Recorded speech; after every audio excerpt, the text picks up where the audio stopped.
Bocciati senza appello. I 5 siti indicati dal governo per ospitare in Veneto i profughi in arrivo in questi giorni sono stati giudicati non idonei da una commissione composta da dirigenti sanitari, sindaci e vigili del fuoco e oggi il prefetto di Venezia Domenico Cuttaia, incaricato di gestire l'accoglienza in regione, lo ha comunicato durante un vertice. Le basi militari e le caserme dismesse a Ceggia, Meolo e San Giorgio di Livenza nel Veneziano, Abano Terme nel Padovano e Codognè in provincia di Treviso non vanno bene.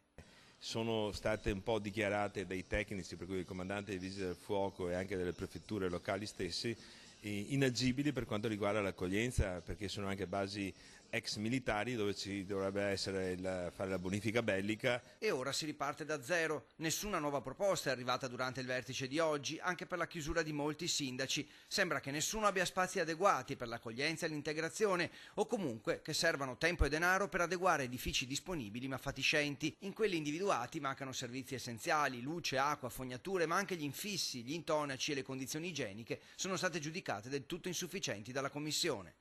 Non mi sembra che ci sia grande disponibilità da parte dei sindaci della provincia di Treviso, neppure della provincia di Treviso, per poter definire dei nuovi siti.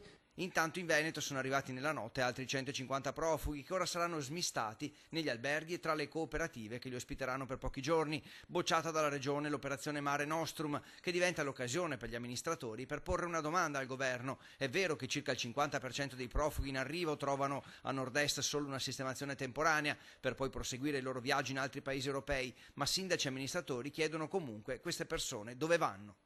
E questo è il grande interrogativo e il grande problema che noi poniamo. Queste persone che non sono conosciute, che non sa cosa siano e chi siano, si muovono nell'Europa, nel nostro paese Italia, non sapendo, non avendo nessun controllo. Questo credo che sia una cosa inaccettabile.